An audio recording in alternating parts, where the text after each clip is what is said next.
Bak tuang garam ke laut, bantuan militer Cina terlalu mubazir jika hanya lawan Ukraina. Rusia justru butuh ini untuk bikin Amerika Serikat NATO kelojotan.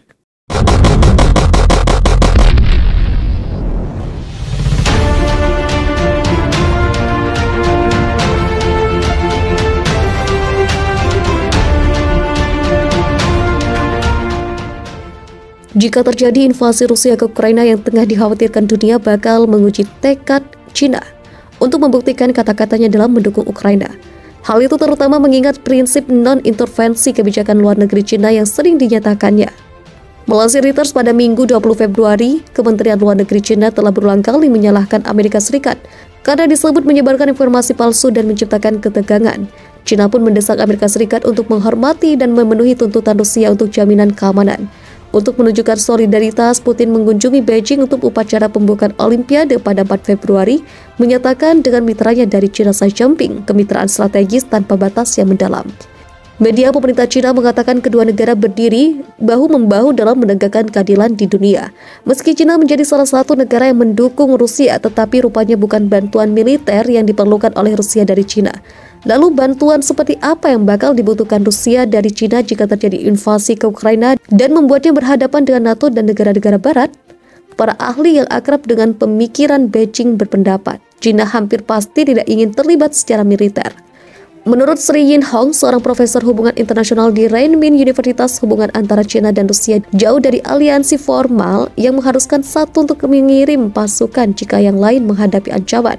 Baik Cina maupun Rusia disebut tidak membutuhkan bantuan militer dalam konflik yang dihadapinya masing-masing.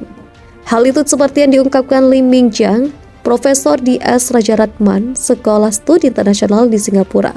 Sama seperti Cina yang tidak mengharapkan Rusia untuk membantunya secara militer dalam kasus perang atas Taiwan, Rusia tidak mengharapkan Cina untuk membantu secara militer atas Ukraina, juga tidak membutuhkan bantuan seperti itu, katanya. Bantuan yang dibutuhkan Rusia adalah dukungan secara diplomasi dan ekonomi.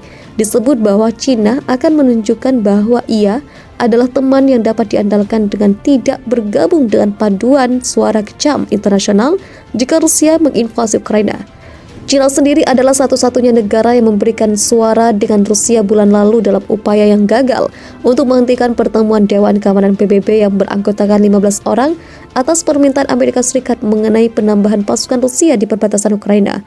Selain itu, para ahli mengatakan bahwa Cina dapat memperluas kerjasama ekonomi dengan Rusia, dukungan yang akan menumpulkan dampak sanksi yang dijanjikan oleh Barat jika ada invasi. Setelah invasi Rusia ke Crimea, beberapa bank pemerintah Cina termasuk China Development Bank dan Bank Ekspor-Impor Cina memberikan pinjaman untuk bank-bank milik negara Rusia yang disetujui oleh Barat. Sementara itu, Cina secara konsisten menyerukan agar krisis Ukraina diselesaikan secara damai melalui dialog.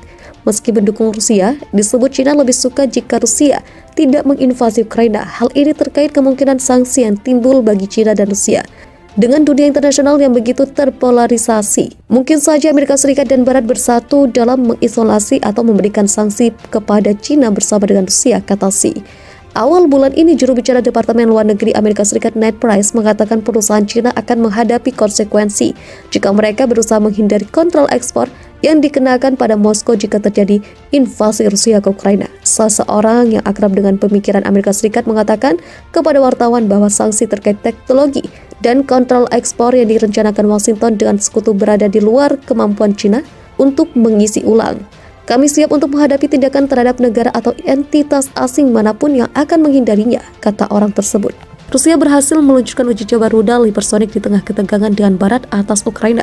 Uji coba rudal hipersonik ini adalah rangkaian dari latihan nuklir yang diadakan oleh Rusia di tengah tensi ketegangan yang belum surut dengan Barat atas Ukraina.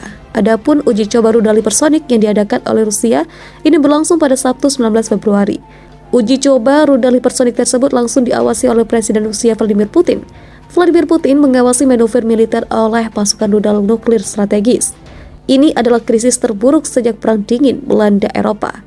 Kremlin mengatakan pada Sabtu 19 Februari 2022 bahwa Rusia berhasil meluncurkan uji coba rudal hipersonik dan jelajah di target laut dan darat selama latihan. Semua rudal mencapai target mereka, mengonfirmasi tujuan kinerja mereka, ujar Kremlin dikutip dari Al Jazeera. Dalam latihan tersebut, 2 rudal balistik diluncurkan, satu dari sebuah situs di barat laut Rusia dan yang kedua dari kapal selam di Laut Barents. Rudal ini mengenai sasaran ribuan kilometer jauhnya di semenanjung timur. Sementara itu, Kepala Pertahanan Amerika Serikat, Lloyd Austin, mengatakan latihan nuklir itu memicu kekhawatiran di antara para pemimpin di seluruh dunia, mengingat bahwa militer Rusia fokus pada peningkatan kekuatan besar-besaran di sekitar Ukraina. Latihan tersebut mengikuti serangkaian manuver besar oleh Angkatan Bersenjata Rusia dalam 4 bulan terakhir, mencakup penumpukan pasukan yang diperkirakan oleh Barat berjumlah 150.000 atau lebih ke utara, timur, dan selatan Ukraina. Putin dan pejabat tinggi lainnya sering merujuk pada fakta bahwa Rusia bersama dengan Amerika Serikat adalah salah satu kekuatan nuklir terkemuka di dunia. Analis yang berbasis di Moskow mengatakan latihan nuklir tersebut bertujuan untuk mengirim isyarat kepada Barat dan NATO untuk menanggapi tuntutan Rusia. Ini juga tampaknya merupakan sinyal untuk Barat agar tidak ikut campur soal Ukraina. Sebelumnya, Presiden Amerika Serikat Joe Biden mengatakan pada Jumat bahwa dia yakin Putin telah membuat seruan untuk menyerang. Terlepas dari peringatan itu akan memicu sanksi besar Barat dan serangan itu bisa datang dalam beberapa hari berikutnya dengan target yang akan mencakup ibu kota Ukraina, Kiev. Sementara itu, Angkatan Bersenjata Ukraina menuduh pemberontak melakukan gelombang serangan baru. Angkatan Bersenjata Ukraina mengatakan bahwa telah terjadi puluhan baku tembak pada Sabtu 19 Februari pukul 7.00. Baku tembak ini menyebabkan 1 tentara tewas akibat luka pecahan peluru. Prajurit tersebut adalah seorang kapten di unit intelijen. Dia adalah tentara Ukraina keempat yang tewas dalam 7 minggu pertama tahun ini. Setidaknya 66 tentara Ukraina tewas pada tahun 2021. Itulah Rusia yang berhasil meluncurkan uji coba rudal hipersonik, isyarat agar Barat tidak ikut campur soal Ukraina.